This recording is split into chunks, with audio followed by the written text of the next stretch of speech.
of total offense. Since then, McBain has had in the second half 204 yards of offense already, and Everett has had only 46 yards of total offense. It's been the tale of two halves. So Everett was reeling. McBain had the big mojo going. Owen Bonico's come out huge. He's taken two kids out of the game already, as well as having two forced fumbles. So you sit on that and you think about it, and it just gives Everett's team a chance to recuperate. It gives them a chance to rest and get ready, because McBain was sledding downhill at that point. The question is, what are they going to do now? It's still early in the fourth quarter, and they're inside Everett's 10. So what's going to happen here is if McBain, for some reason, cannot punch it in, they will be putting Everett in very poor field position, and the defense has been playing very well this half. They will get more opportunities to have an offensive score, but they would like not to give up a first down inside the 10. You're absolutely points. Yeah, you're absolutely 100% right. I mean, that is, while this play, as the clock ticks down to zeros and we are about to get action back underway after more than an hour delay, this play may feel huge, but you're right. 10:45 is an awful lot of time, and if you don't make it, you've still pinned the Wildcats deep in their own territory, and your defense has stepped up in the second half. But the delay obviously has a big impact. The two teams have made their way to the west end of the field. Gavin Seelan and the Wildcat. And they come out with trips to the right. It is Seelan and the Wildcat. Seelan's going to follow Owen Bonico. Now he's going to stop, and he's going to throw into the end zone, and it's through the hands of his intended receiver. Daniel Rodenbaugh. Very well designed play, Hawkeye. We talked about what we might see on that play following the delay, as we had a lot of time here in the stands to talk about it. We made jokes about a Deacon Dottie naked bootleg, which I would have loved to have seen. You never know. Maybe draw their attention with Gavin Seelan. And I actually like the play as drawn up. Gavin Seelan in the Wildcat with Owen Bonico leading the way, draw them up, and then try to sneak somebody behind him. Everett defended it pretty well, but he had a man open, and the receiver just unable to bring it in. So the Wildcats will take over. 10:26 remaining here in the fourth quarter. Got to remember all their names again. Danny Whitbeck will hand it off to Justin Odell in the backfield. And there is not much there, as the Wildcats take over at their own 7-yard line. Owen Bonico on the stop for the Rams. I was going to say, right now you should expect an Owen Bonico show. Second down and 7 for the Wildcats. Because he has come to play the second half. He woke up from his first half slumber, and he realizes, the senior, someone who has aspirations of playing at the next level, that he's not ready to let this level end. 2nd and 7 for the Wildcats from the 10-yard line. Whitbeck in the shotgun, two receivers split either way. Back to pass. There's a flag on the play. The pass behind Simmer. They blew the play dead, which usually implies something on the offensive side of the ball, and it is a false start. So the Wildcats will go back to the 5-yard line. This is a decent-sized Rambler crowd, Hawkeye, that has stayed to our left, and they are, joked kind of that both sides were relatively quiet in the first half. The Ramblers are definitely, the crowd, much more into this right now. 2nd and 12 coming up for Everett. Yeah, McBain, once again, they're starting to feel the mojo in the second half. How they're going to finish is going to be a big one, but we are going to have another exciting finish like we did last week. Shotgun formation for Whitbeck again. Simmer is in the backfield. They send a man in motion. They'll hand it off to that man in motion, trying to cut up field, and he is grabbed by a handful of jersey. Is that Ethan Barton on the tackle? Yes. Barton just snagged the back end of the jersey and pulls him to the ground. Brayden Cass on the carry. Brought down by Ethan Barton up at the 10-yard line.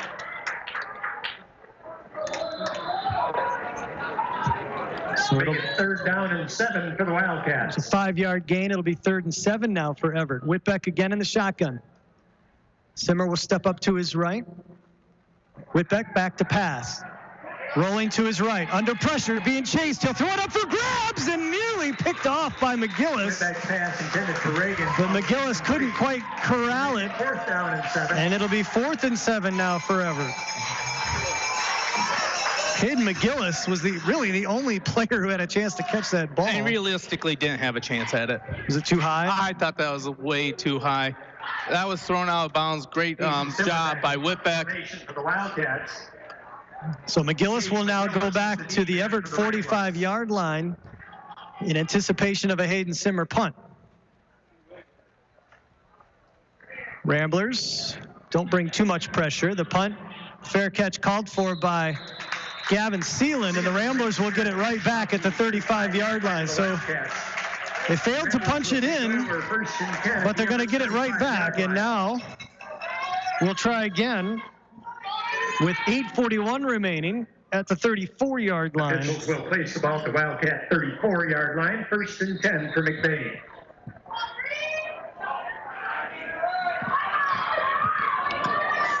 Under center is George Brown III. He'll give it to Seeland. Seeland bounces it around the right side, still on his feet, up the right sideline. He's got a first down, pushed out of bounds. Just over the first down marker at around the 23-yard line, and it's going to be a first down for McBain. Be a first down for the Ramblers. Kind of how the drive in the third quarter went. Seeland bouncing it to the outside, and then they ended up giving it to Rodenbaugh through the middle. Full house backfield again. George Brown again under center. Brown will give it to Rodenbaugh. Rodenbaugh picking his way over the left side, spinning around, taking it over the 20-yard line before going down at around the 19, give him the 18-yard line. It's a 5-yard pickup. It'll be 2nd and 5. A big adjustment that they made at halftime is that the offensive line was not taking care of the linebackers, and they were letting the linebackers shoot through because they were doing the assignment of the line. Now they're taking care of the linebackers, and our running backs are getting to the second level. Brown's going to keep it himself, going around the right edge. Brown still on his feet over the 15-yard line. He's got a first down, and he's up near the 10-yard line. And Danny Whitbeck on the stop. I believe he's inside the 10. And the cowbells come out. They're going to mark it. Inside the 10-yard line.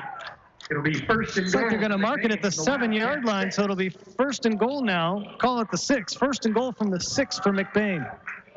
Looked like a busted play, to be honest with you, Hawkeye. It was a busted play. George Brown turned, didn't see who he needed to hand it to, and just took off.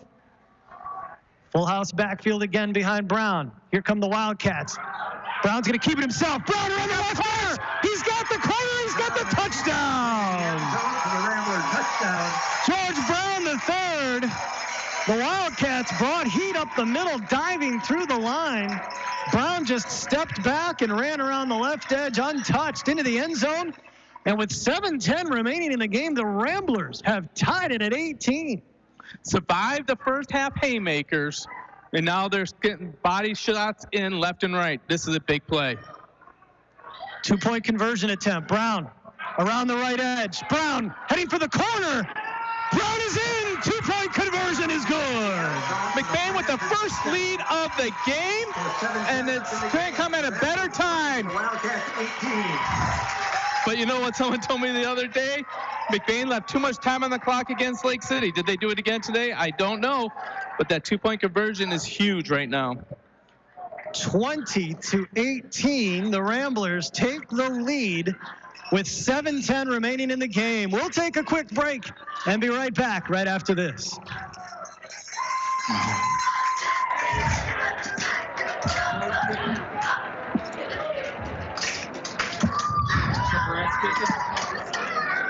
Just tell them to find that hole around the 25.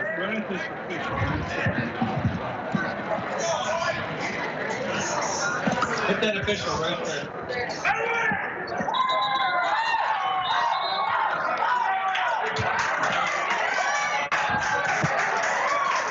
Cam Brasington is a deep man for the Wildcats.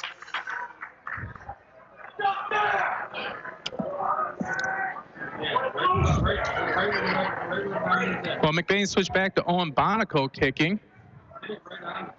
7:10 remaining in the fourth quarter. McBain with a 20-18 lead here at Everett following for the Ramblers.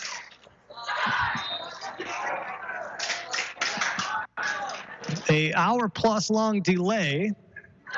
The chip shot kickoff will be scooped up at around the 25-yard line and then buried under. Nowhere to go for Austin Deller. Tackled at the 21-yard line. And Everett will take over at their own 21-yard line. Wildcats will have a 1st and 10 from their 7:03 remaining in the game.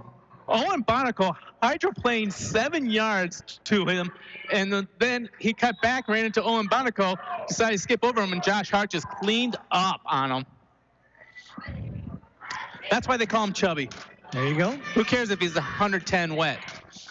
Witt back in the shotgun. Hayden Simmer will step up to his right. They send a man in motion. Whitbeck wants to throw, back to throw, firing over the middle, and a collision. We're going to get a flag.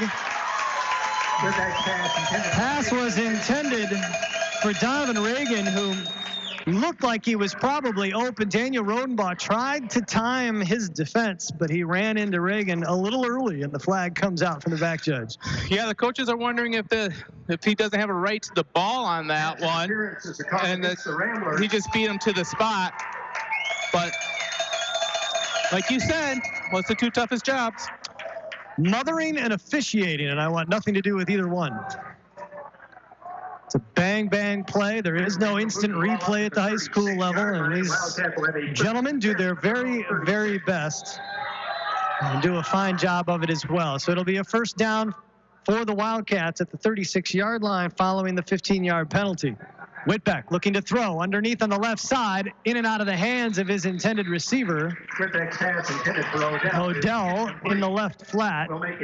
Incomplete. It'll be 2nd and 10. You know, since that rain delay, this defense kind of has come out like they're a bunch of hungry dogs. They really do seem far more fired up. They're just swarming, and they just want to hurt Everett almost. Well, you and I have been doing this a long time, Hawkeye, our 10th season of broadcasting McBain football. And there is no question there's not much love lost between Everett and McBain when these two teams hook up. Man in motion, Whitbeck in the shotgun. Whitbeck will flip it over to Odell. Odell is going to get racked. Holy cow. Owen Bonico tackles like you've offended him. The very thought of trying to run the ball. When he sees somebody in the opposite jersey attempting to rush, it's like Bonico takes it personally.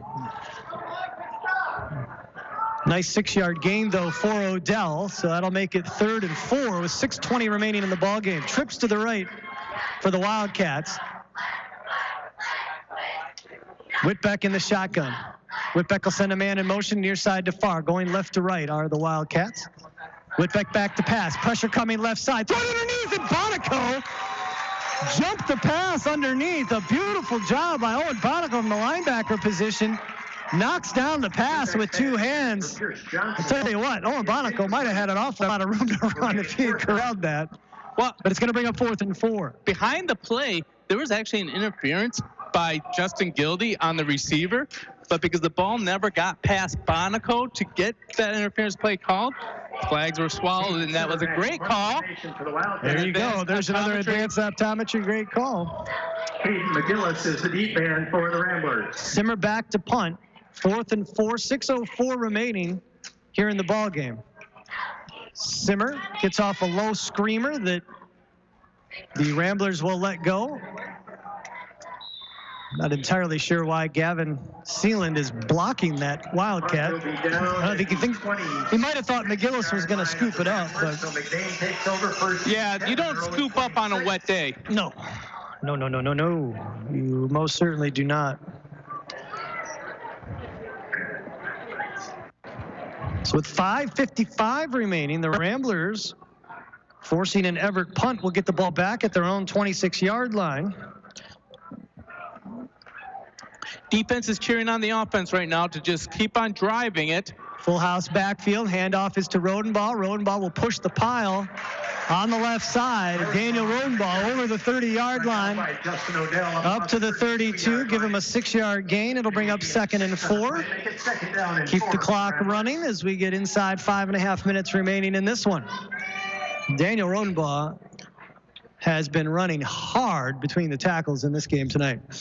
No, it's been very impressive and really just been the grinder for McBain. He's not the big home run threat that you have in Gavin Seelan, but he's really secured the ball and really made some big carries. Full house backfield again behind George Brown III. Brown will give it, I believe, to Rodenbaugh again out of the middle. It is. Rodenbaugh will take it up just shy of the 35. Give him the 34-yard line. It's going to bring up 3rd and about 2. Maybe on 3rd down and 3 for the Ramblers. Key play here. McBain moves the chains. It's going to be huge. You don't want to give the ball back to Pat Craven and his creative mind. Brown is going to get dragged down as coming through the middle. Brown on a keeper. He's brought down. Was the tight end, Donovan Regan, who's done a great job defensively on the line. Okay, that was a little reminiscent. Remember Tecmo Bowl? Oh, yeah. When you played the Detroit Lions and you'd have Jerry Ball at the nose guard, you just tap, tap, tap, tap, tap, tap, and he would just slip right past the offensive center and tackle the quarterback before he could back away. That's exactly what happened there to George Brown. And so the Ramblers forced to punt. Brown gets off a beauty with nobody back, takes a Rambler bounce, and is going to go all the way inside the 20-yard line of Everett. So a great job by George Brown III. And that's the danger. It's the weapon that George Brown is as a punter and the quarterback, Hawkeye, because when you put him in that position, as we saw, he already ran for 1 first down on 4th down. In a 4th and short situation, you can't take the risk of having somebody back to receive. You got to keep all 11 men up and ready to play defense. And it allows you to punt without fear of a return. Off the 17-yard line. So Everett will take over 1st and 10 on their own 17 with 4 minutes. Well, that was a quick 3 and out for the offense, and you want to see that something change here. Yeah, not a whole lot of clock burnt. 4:07 remaining now for Everett as they take over on their own 17. Whitbeck in the shotgun. Hayden Simmer will step to his left. He's got 2 receivers to his left. Whitbeck's going to keep it himself. Whitbeck trying to run up the left side. Something looked Hawkeye, you were saying reverse or something, and I understand exactly where you're coming from, because as Whitbeck ran to the left, he kept the ball in both hands as if he was getting ready to do something with it. He did not tuck it away. But there were so many Rambler defenders on that side that nothing really could happen. And he ends up being brought down for no gain. So it'll be 2nd and 10, 3:30 to go. Clock continues to tick. Whitbeck again in the shotgun, 2 receivers to the near side. Sends a man in motion, that's Simmer. Simmer into the slot on the right side of the line. Whitbeck back to throw, under pressure. Whitbeck rolling left, firing, looking downfield, and this is incomplete. Had a man, threw it a little too high. Gavin Seelan was defending from behind. That was Simmer, Hayden Simmer, coming all the way from his right slot position across the field. 3rd down and 10. Gavin Seelan defending, and the incompletion will make it 3rd and 10 with 3:18 remaining.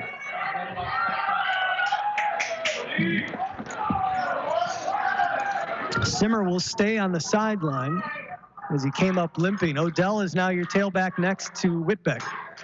2 receivers split either way. Nope, Simmer is back. Simmer is the man in motion coming to the near side again, lines up in the right-hand slot. Whitbeck back to throw, under pressure. Throwing under pressure, has Odell underneath. Odell is going to get taken down. Boy, Odell looked like he got clotheslined. My goodness. Justin Odell is dropped right around the 1st down marker, and they're going to say he picked it up. They are. Tackle made by Austin Ealing. Tough to see from this angle, but he was definitely in that area. So the Wildcats pick up the 1st down at the 27-yard line, and they quickly come to the line. Again, trips to the right. Whitbeck to throw.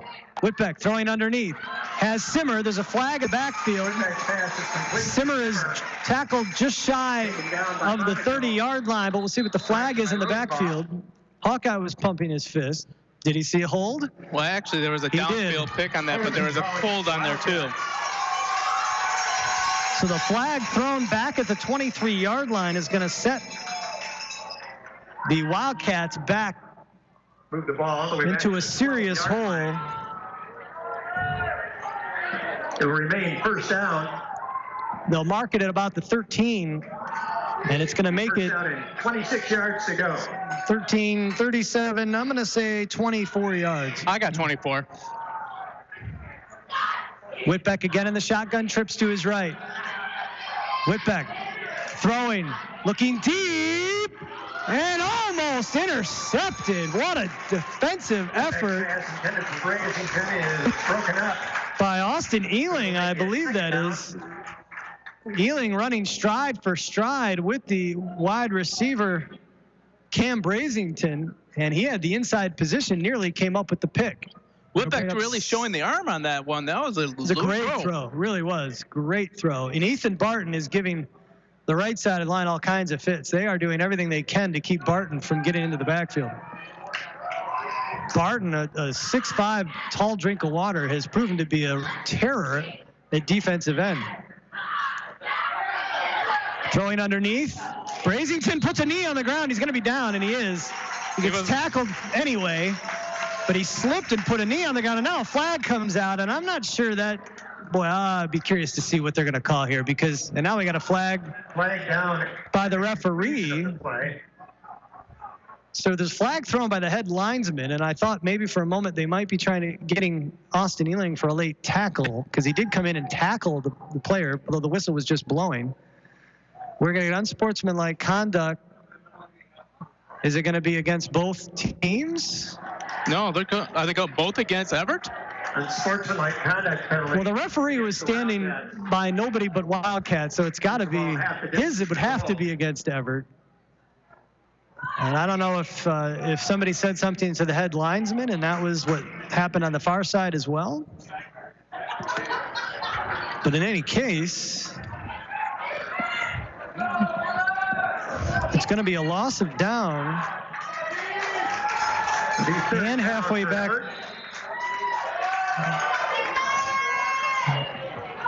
So Everett now on their 4-yard line. Whitbeck from his own end zone will throw, and a pass knocked away. Owen Bonico doing a great job coming up in his linebacker position, avoiding for a defender, and knocked it away. Yeah, Bonico was not going to get burned with that screen twice. In fact, that was a great defensive play because he was actually being held as he was coming around. I'm not surprised the flag wasn't thrown on that. 2:29 remaining on the clock. 20-18, McBain with the lead. McBain needs to call off the dogs. I don't think you need to come anywhere close for a block. The clock, the board says 4th and 30. I'm not sure that's even accurate. It's 4th and a mile. And they will punt from their own end zone. The Ramblers will let it land, and it's going to be downed at about the 43-yard line of Everett. So the Ramblers will take over first and 10 at the Everett 43. All right, offense needs to do something. You know you're going to go with the full house backfield. Everett's going to bring the house. I'd like to see the line will a first down here. Because we know 2 points isn't enough after last week. You know, you got snake bitten last week. You got to be ready for anything this game. Absolutely. A score would really help, but you just got to get on the back of these offensive linemen. Full house backfield for the Ramblers. Brown's going to keep it himself, and nothing doing. Brown on a keeper. He's caught behind the line of scrimmage. And now Everett will call a timeout as he is tackled back at the 46-yard line. It's going to be a loss of 3. It's going to bring up 2nd and 13 for McBain. When we come back from the timeout, we have a timeout on the field, and we will take a quick break. 30 seconds. 2:15 remaining in this one. 2018 McBain. They've got the ball facing a 2nd and 13 from the Everett 46. We'll be back right after this.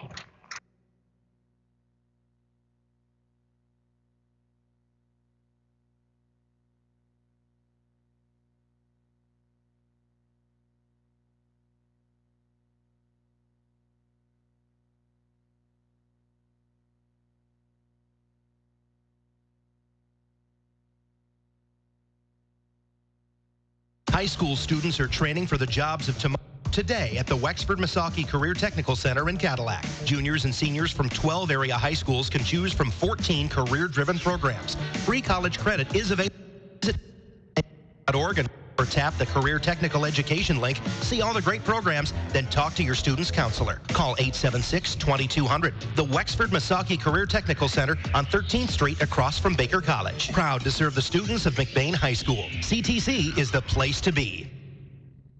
In this moment, who has your back? Do you know the name of your insurance agent? Does your agent know your name? Or would you call a 1-800 number that connects you with who? Another state? Another country? Get a local independent insurance agent with Auto Owners Insurance. Someone you can call when bad stuff happens. In this moment, get an agent who will protect you in that moment.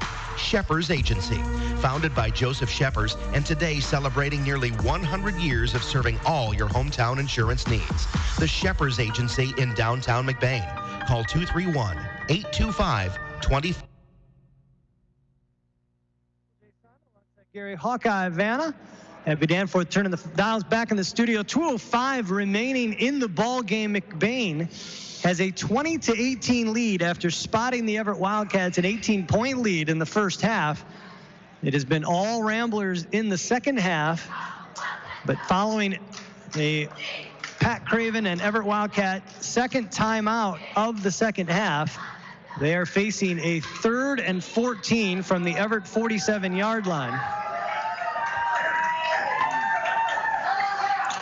McBain's really been worried about ball security right now and seeing if they can burn out Everett's timeouts, but Craven's just too creative to. Only takes one play for him to strike back. And they will hand the ball off to Daniel Rodenbaugh, who wraps it up with two hands, gets it back over the 45-yard line, and gets it to about the 42. It's going to bring up 4th and 9 now for the Ramblers as the Wildcats call their 3rd and final timeout of the second half. Well, Hawkeye, you've got a 4th and 9 basically coming up right now if you're McBain. I assume you pooch punt with George Brown and hope to coffin corner this thing, pin them inside their 15-yard line, and then hope your defense can do it here in the last 2 minutes. Yeah, that's exactly what you want to do here. You know, Craven's drawing something up there. I assume they're going to bring a jailhouse break on this punt because, well, they only score when they're 80 or more yards away from the end zone, so they really don't want the ball. Or they're on defense. Or they're on defense. So they want the punt so they can score to be coffin cornered. So the Ramblers come out, and the Wildcats are anticipating punt, and they have a man back, but George Brown will avoid him and send this to the right side. And we've got a flag on the play. 2 flags come in as the Ramblers down it inside the 15. I don't really know what this would be. Ramblers are running to the ball. You think they were being held by the Wildcats? Well, that's the only thing that I don't know what else you could call there. Is two Ramblers are running to the ball. There's a blue jersey in the way, in the area. The Ramblers are on defense, so they're not holding anybody. They're going for the ball. Illegal block is the call against the Wildcats. 1 flag is being picked up, and it is going to be called an illegal block on the Wildcats, which is probably exactly what Pat Craven wants, right? Because now this is going to be half the distance to the goal from around the 12-yard line, take them back to the 6. About the Wildcat 10-yard line. Yeah, they're going to be on the 10. We'll have a 1st and 10. Well, I think the Wildcats have got the Ramblers right where they want them.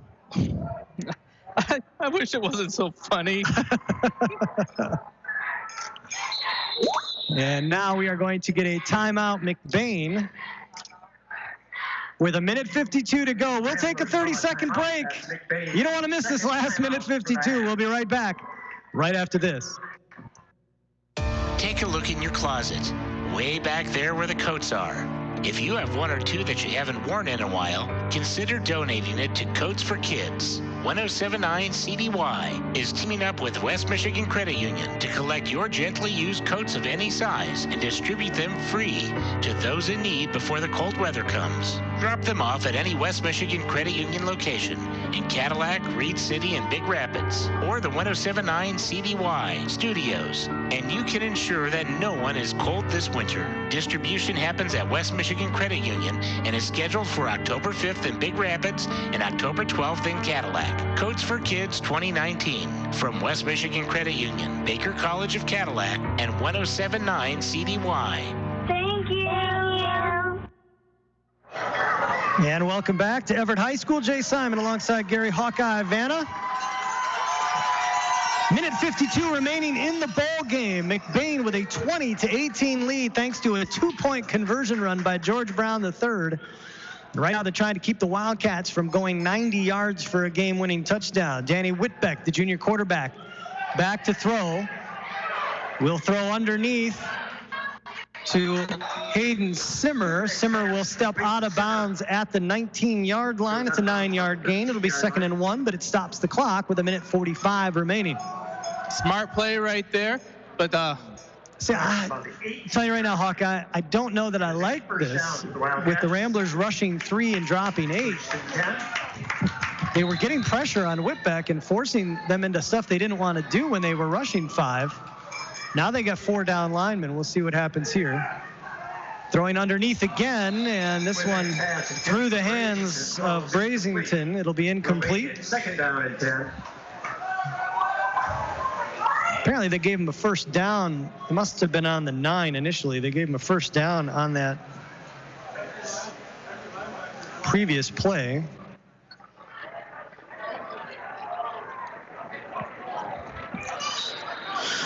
no, I don't like prevent defense at this point right now. It's really hard to complete passes with the ball as wet as it is, late as it is in the night. Yep. I would expect them to have to continue to do this, dink and dunk all the way down the field. Whitbeck in the shotgun again, looking for Brazington on the near side. Yeah, your big fear, you're fine with the dinking and the dunking. What you're terrified of is somebody like Brazington or Simmer getting behind the defense, or Donovan Reagan being hit over the middle and finding a seam and just outrunning everybody to the end zone the other way. Minute 40 to go. It is now 3rd and 10. Whitbeck will throw left. This is Simmer, makes the man miss, and then he is buried underneath. Austin Ealing on the tackle. Whitbeck pass is complete to Hayden Simmer. That looked like a definite forward pass. I'm not sure if that was, nobody was running free the other way, so I think that was intended as a wide receiver screen all the way. Simmer is limping, trying to get to his position. As this confusion is causing clock time. Yeah, the Wildcats are trying to get into position. Minute 10 remaining. They have no timeouts left. Whitbeck now back to pass.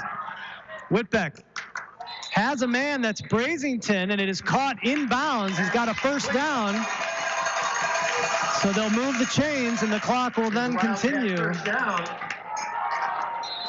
So it's a first down at about the 32-yard line. Call it the 33. Whitbeck back to pass. Inside a minute to go. Little flip, little screen for Odell. Odell is going to get tackled. Pass complete to Justin Odell. Owen Bonico went by him, got chipped off, and tried to just slap at the ball as he went by him. Gavin Seelan on the tackle. Up to the 37-yard line. 2nd down. Whitbeck, 34 seconds remaining.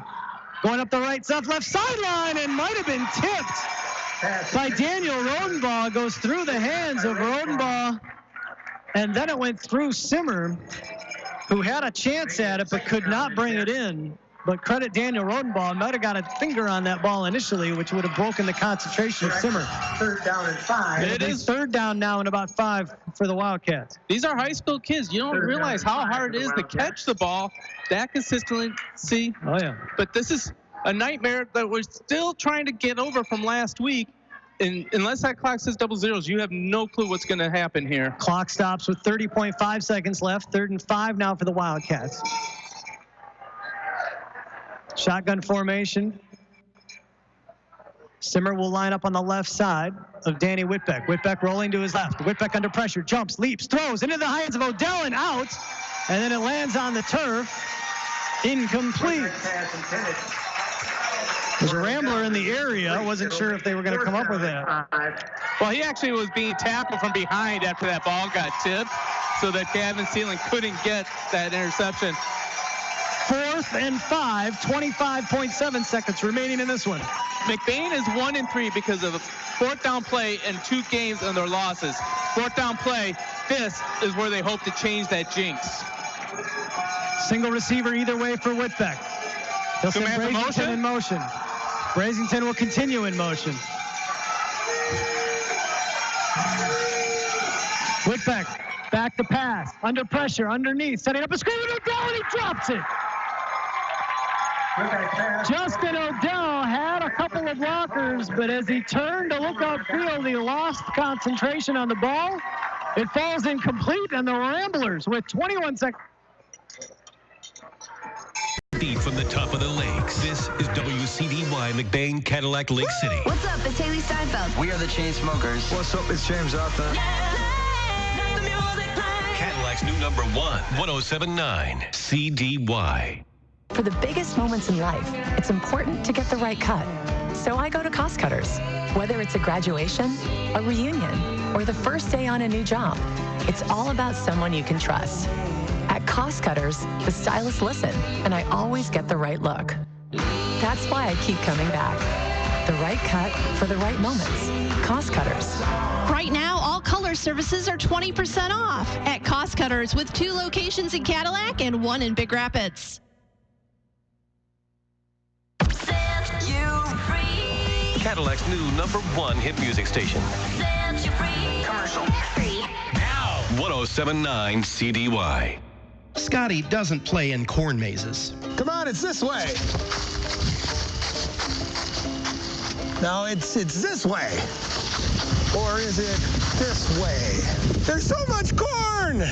Scotty doesn't carve pumpkins. A little around the mouth. And there you go. What is it? It's a non-gender specific lantern. Is it a guy or a girl? It's a pumpkin. Scotty doesn't prepare for trick-or-treaters. Trick or treat. I don't have any candy. Here, have a lamp. Gee, thanks. Tell all your friends. Scotty does funny. I did a dinner for a group of forensic investigators. They knew exactly how the chicken died. Kind of like that joke just did. Hire Scotty as entertainment for your next event by going to ScottyDoesFunny.com. That's ScottyDoesFunny.com. Hey kids, wait! I found some candy. Stranger danger. No, Snickers. Learn how you can be more with a degree from Baker College. Attend our open house on Saturday, September 28th from 11 till 2 p.m. Baker College offers over 100 degree programs, so the 4-year degree and career you desire awaits you at a Baker College campus or online. Tour our modern campuses and get answers to your admissions, scholarship, and financial aid questions. Don't miss the Baker College open house, Saturday, September 28th from 11 till 2 p.m. For more information, visit baker.edu. Your one-stop farm supply store is Falmouth Co-op in the heart of agriculture country. With locations at Falmouth and McBain, Falmouth Co-op has what you need to keep all your animals well-fed and healthy. Plus, bulk fuel and professional agronomy services like custom fertilizers and spraying and soil and grid sampling. Falmouth Co-op is your premier grain dealer and birdseed headquarters. And the McBain location has pizza, burgers, wings, and appetizers. Stop in today at either location in Falmouth and McBain. Falmouth Co-op is proud to support McBain's student athletes.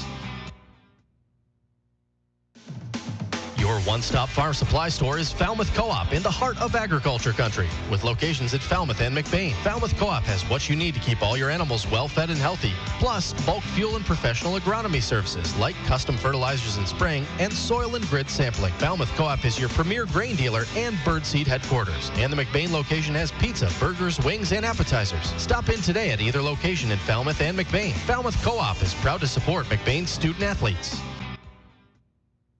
When it's late, when it's snowing, when you just have to have it. It's nice knowing McNally's Party Store in downtown McBain is open 7 days a week. Locally owned and operated with the friendliest cashiers helping to serve your grocery needs.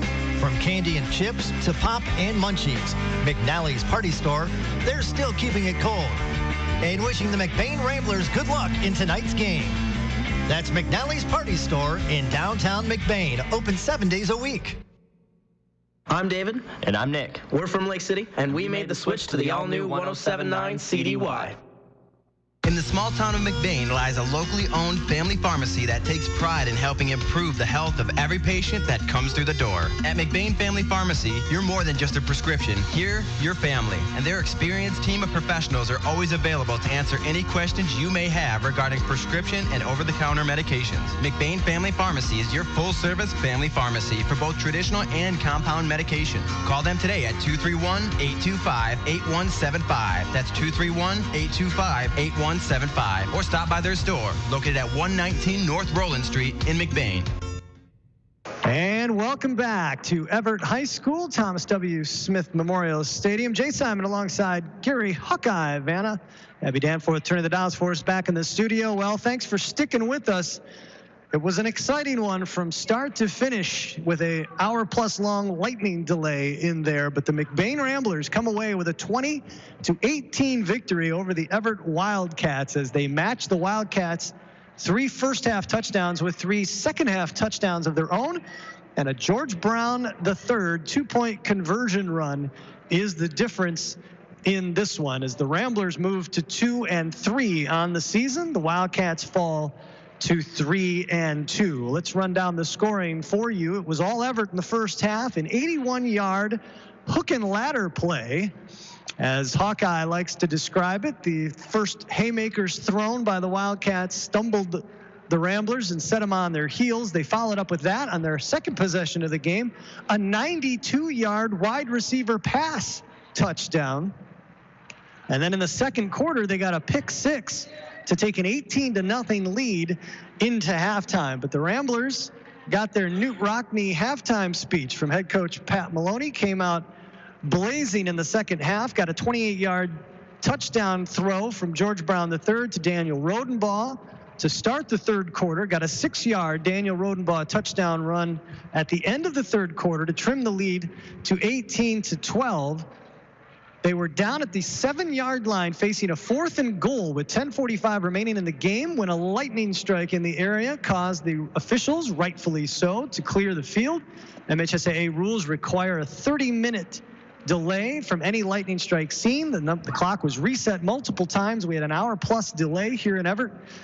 When we got back on the field at around 10:30, the Ramblers failed to punch it in, but they did have Everett pinned down at the 7-yard line.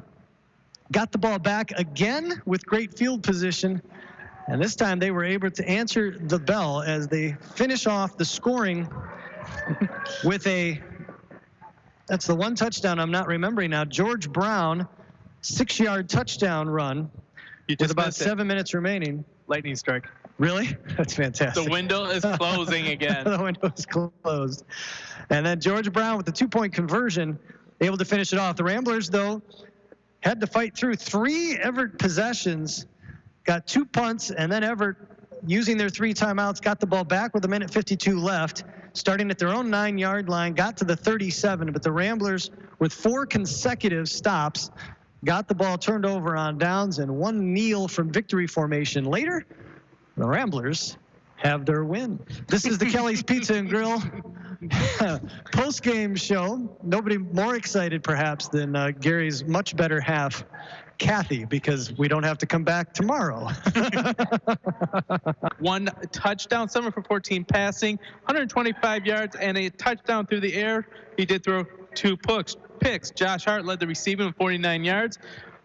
Rodenbaugh had 2 touchdowns. 2-18 victory. We got some postseason awards we need to hand out. Hawkeye, how about your Huntington Electric lineman of the game? My Huntington Electric lineman of the game is going to be Brant Bonico. He was a disruptive force throughout the whole game, played consistent first and second half, and was outstanding on the blocking when they had to go to the power line to just go to the full house to grind it down to win. Brant Bonico, my Huntington Electric lineman of the game. All right, Brant Bonico, congratulations. And the only reason Owen probably wasn't was because he didn't have his hand in the dirt today. He was playing linebacker. That's right. Even I caught on to that. How about the Judy K. Gildy Photography Picture Perfect Play of the game? I've got several candidates in mind. But you always zig when I think you're going to zag, so why don't you tell me what you got? My zig and zag is actually a corner sweep for a 2-point conversion by George Brown to give McBain the difference, which was to stand up this week I think for a that's victory. I think that's the first time you've gone with the obvious choice. Oh. I really do. There you go. The George Brown, the third 2-point conversion after the third Rambler touchdown, proving to be the difference and the winning points in tonight's game, 20-18. The final, George Brown, the third's 2-point conversion, your Judy K. Gildy Photography picture perfect play of the game. Want to take a quick moment, make sure we thank all of our broadcast partners, Burkholder Family Funeral Home, McNally's Party Store, McBain Family Pharmacy, McBain Auto Service, Wexford Misaki Career Tech Center, LC Materials, Don's Auto Clinic and High Point Cadillac GMC, McBain Rural Agricultural Schools, the Falmouth Co-op, Forefront Credit Union, Shepherd's Insurance Agency, Northern Truck Service, Pluger Mechanical, McLean Transmissions, Advanced Optometry, McBain Hardware, Kelly's Pizza and Grill, Judy K. Gildy Photography, Huttinga Electric, and of course, L&J Meat Market as we approach the most exciting 15 seconds in all of sports. That's Daniel Maloney trying to chase the McBain bus as it's leaving right now. Where? He's chasing the bus down. He hasn't chased it up. I'm sorry. That was not the 15 seconds of sport you're looking for. That was exciting, but it's not the most exciting. That would have been the Judy K. Gildy picture perfect play of the game if it happened before we announced the award. No, the most exciting 15 seconds in all of broadcasting is the L&J Meat Market Hawkeye Player of the Game. And there are a lot of candidates in this one as well. Hawkeye, who you got? The nastiest dog on the field. Owen Bonico, 5 tackles, 2 forced fumbles, 3 players sent off to the sideline, and just mean, nasty second-half defense that almost single-handedly changed the momentum. 2 deflected passes, too, as well. And the big deflected passes. Big deflected pass in the second half. So Owen Bonico's my Hawkeye L&J Meat Market Player of the Game. That was the most standard 3 post-game awards I've ever heard you call, but I agree with every one of them. Owen Bonico is your L&J Meat Market Hawkeye Player of the Game. And that is going to do it for us here at 11:16 p.m. on a Friday night. For Gary Hawkeye Vanna, for our producer and engineer Abby Danforth, I'm Jay Simon. Thanks so much for joining us, folks. We will see you next week, Friday night, as the McBain Ramblers host the Pine River Bucks on a game you can only hear right here on 107.9 CDY. Good night, boys. All right, Abby, thank you. We got to record our...